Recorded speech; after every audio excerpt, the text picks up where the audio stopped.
began this? Like I started. We started in 2018. It was myself and my three sons.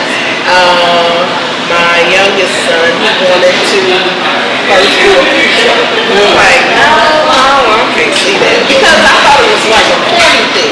Yeah. You know, but who can make money? Yeah, it is. At that time, I was working in corporate America. So I couldn't really see the vision. And we started doing festivals. We would do advanced stuffed wings, tamale wings, mac and cheese wings, stuffed mac and cheese. So we would go around to all these festivals, and it became in demand. So one day I told him we need to get into the brick and mortar. Okay. And he was like, no, how we gonna do it? We don't have any money to do it. And I was like, well, we don't do it. I say, my spirit said brick and mortar. And we started looking for a place. And upon finding the place, we found one. Our first location was on 1464 in Richmond. In Houston? In Richmond, Texas. Richmond, Texas. Okay. Richmond, Texas, right there at like the corner of Westheimer and 1464. Okay, near Bush. Yeah, right by Bush High School. And so we went in, not knowing how we were going to get the money to start. But God made a way. Right at the end, for our final inspection, I remember them coming in and saying, well, you can't open because whoever did the plumbing, they crossed the sewage with the water line. Ooh. And that was my son. I remember him falling against the wall. It looked like the tears were going to roll. I said, you better not.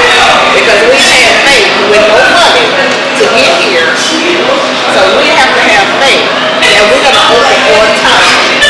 And we had a contractor that came in. He tore the whole floor. Everything was ready to go. It was ready to open. He tore the entire floor. And they repaired everything in 3 days. And we stayed on track.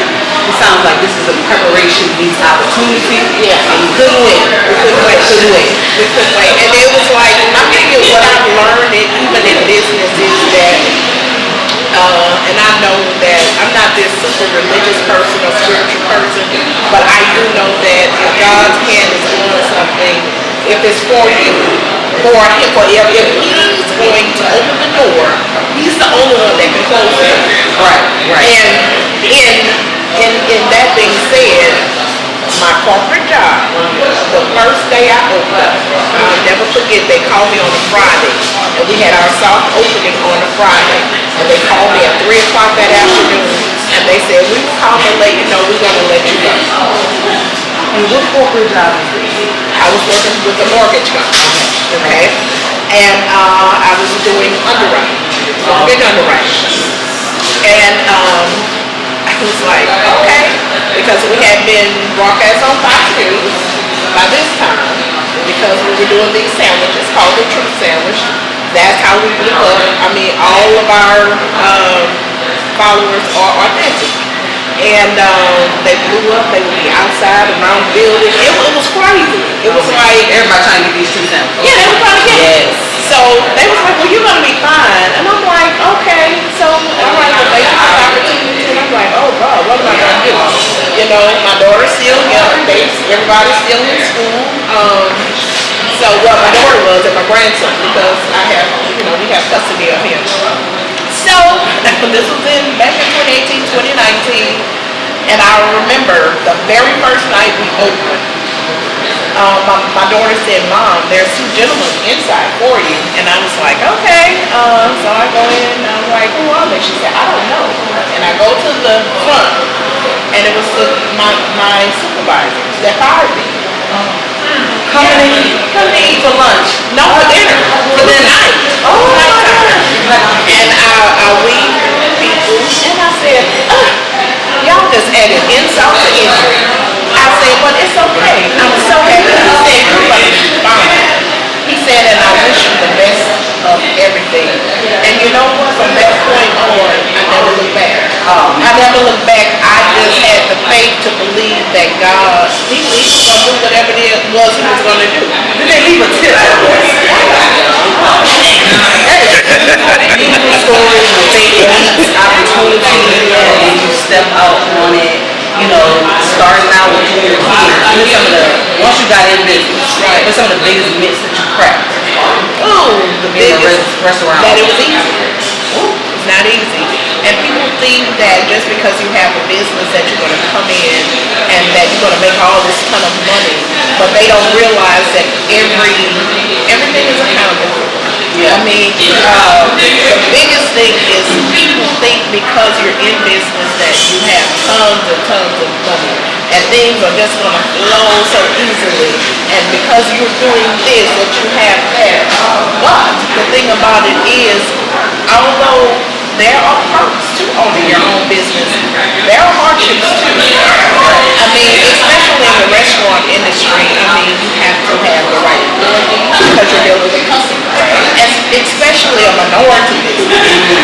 That's the most, that in itself is a lot. That's a challenge. So, Let's talk about that. Let's talk about that. You know, because we support black-owned businesses, right? And as a black owner, dealing with black customers, what is some of the problems that we see?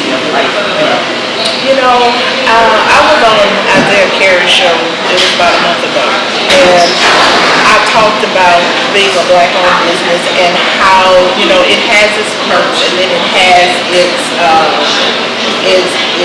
heartaches too. Because I think that even being a black business, sometimes our black customers, I don't want to say it. is it equivalent to white privilege? No, it's not. And I'm going to tell you, what I find that being a black business, you have to work hard. Even with black customers, because our black patrons, although they will come and patronize us, if they go to a white establishment, regardless of the wait time, regardless of the mess up, regardless of anything, they'll keep going back and back and back. But when we do, it's totally criticism. They get on social media, and of course, there are some businesses that they, other establishments that they do that too, but mostly because it's harder for us even in funding, in just as a culture, period. I think that if we learn how to better stand in unity, I believe that we would advance further. Because sometimes we're our own stopping block. Yeah. And that's what I have gotten out of this. I try to treat all of my customers with great hospitality. Yes. And with love and with warmth, like they're at their own home. Yes. But even though you do that, it's still, to some people it's not reciprocated. Right. I mean, we can attest to that. We had our annual holiday mixer here at the NAACP hosting it this year. Yeah. Thank you so much. Absolutely. It's been great. Great. I can attest to great hospitality. We saw you on the floor. I got to talk to some of your employees. And they enjoy working with you. It was a packed out event tonight. Yes. Yeah. You been with the NAACP tonight. How does it feel to host our event today? I loved it. I'm always willing to do whatever I can for the organization and for the community. So tonight was a great night. Awesome. So you've been a part of the NAACP for some years now. Speak on that experience. How did it help your business? It helped the business because new faces that have not heard of us, they get a chance to experience us and to decide if they want to come back. It gives me a chance to meet new people and to network with other people, with other business managers that we can collaborate with to make this community better. Awesome. Oh my gosh. I love to hear it. So to our listeners out there, give us one piece of advice. Being an entrepreneur, being a restaurant owner, being a black business owner, being from Louisiana, coming into Texas Network, having Creole Cajun food. Speak on your advice to people who are doing that. Well, my advice is coming into any business that you have to come in it with strength of endurance, because you may have heartache before you have hallelujah. And if your skin is not tough, sometimes you will have you not sometimes you will have an issue. Yeah. Because it's almost a lesson fail. You have to come into it with the attitude of I can do this, I can do this, and don't look to. I wouldn't look to have. Everything is not going to come fast. It's a process. Yes. Understand that it's a process. It's a growth. You have to grow. You have to be branded. You have to, you have to embrace your community and the people around you, to establish yourself. So it's a process. It's a process. It's a process. And with mental health on the rise, being a Black business, what's your perspective of how it used to be versus now? Well, being a mental health professional, I would say that when we were younger, and you probably could attest, when we saw someone with mental health, we would say, oh, they're crazy. Yes. If we saw Bobo on the corner and he was jumping around, oh, that boy is crazy. But in actuality, Bobo had an issue. Right. An issue that we as minorities, we don't like to deal with. We would rather define them as crazy or retarded instead of getting the real issue, to the root of the issue, saying we need to get him some help. And I learned that. I had to learn that myself, because coming up I would hear my grandparents or another, oh, that man is crazy. But no, after going through my classes and learning, these people have issues. They have issues. Unresolved. What is parental? A lot of times these people are parental, but it's a lot of adult mental issues, like being an adult, being unready, unprepared for life. That's right. And then being a parent. And then you talk about how your kids kind of push you right into that. Right. And it's almost like, hey, maybe I need to be a single parent. I need to be a mother first. Yeah. For my kids to be the one to say, hey, I need to step into my calling, my destiny. Right. Right place at the right time. No matter how tough it is. Right. So I'm really, I love this. Oh my gosh. As a business owner of a restaurant, as a mother. I'm an author. What time did you get out? What time? How many hours a day? My best hours is midnight to probably 4 a.m. Oh, that's the brainstorm hour. That's the brainstorm. That's for getting everything done out. Yeah. Okay, yeah. I'm a night owl too. Yeah. Yeah. Even if I had to get up at 6, 7, 8, I don't know what it is about that time. It's that time. I mean, my fluids run at that time. I can create anything at that time. Success hours. Those are success hours. Yeah. All right. So we're gonna wrap it up, and on the actually one last question. If you had the world's biggest problem, what would you say to them? Oh, wow. What would I say? I would say that if we can learn to live in unity and to have more empathy for people, for the things around us, and compassion for the things that we do, I think that the world and life itself will be better. Not just for me, not for you, but for all of us. And to embrace everyone as an individual, regardless of dialogue or anything like that. Just embrace. Yes. And to love. And learn that, to push education, because it's very important. Knowledge is power. Yeah. So I would say, everyone, reach one, teach one. Pull someone up. If you see your brother down, pull him up. Help him up. Yeah. Even if he doesn't want to get up, let him know you can make it. You can do this. Beautifully said. That reminds me, my mom used to always walk around with this, what would Jesus do, baby, when we were kids? That's exactly what that reminds me of. Yeah. I thank you so much. Tell the people where they can find you, the information. Okay. Go ahead and give them the address to Swamp Chicken. It's amazing, guys. Okay, Swamp Chicken. She was Swamp about to Chicken say- is amazing. Well, we're located at 8035 Highway 6, Missouri City, Texas. Right before you get to Sienna Plantation.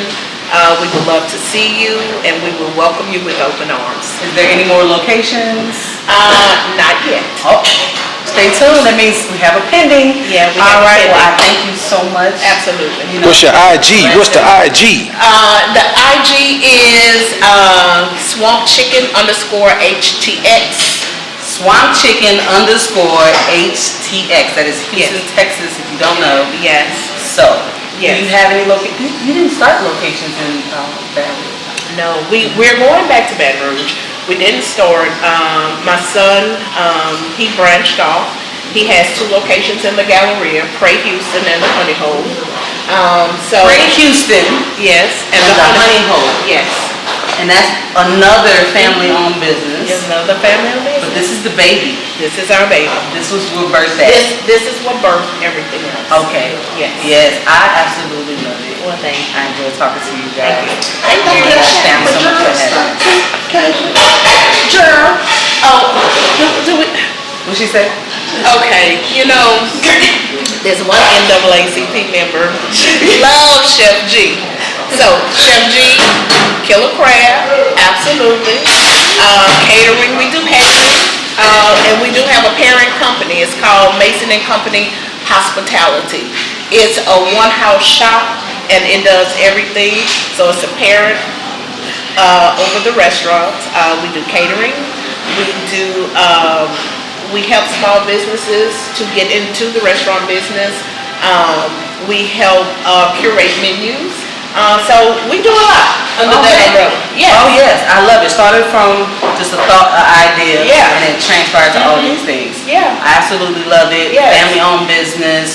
We have Pray Houston. Houston. What was the other one? The Honey Hole. The Honey Hole. The Honey Hole sounds like a bakery. It's not. It's like it's breakfast brunch. Okay.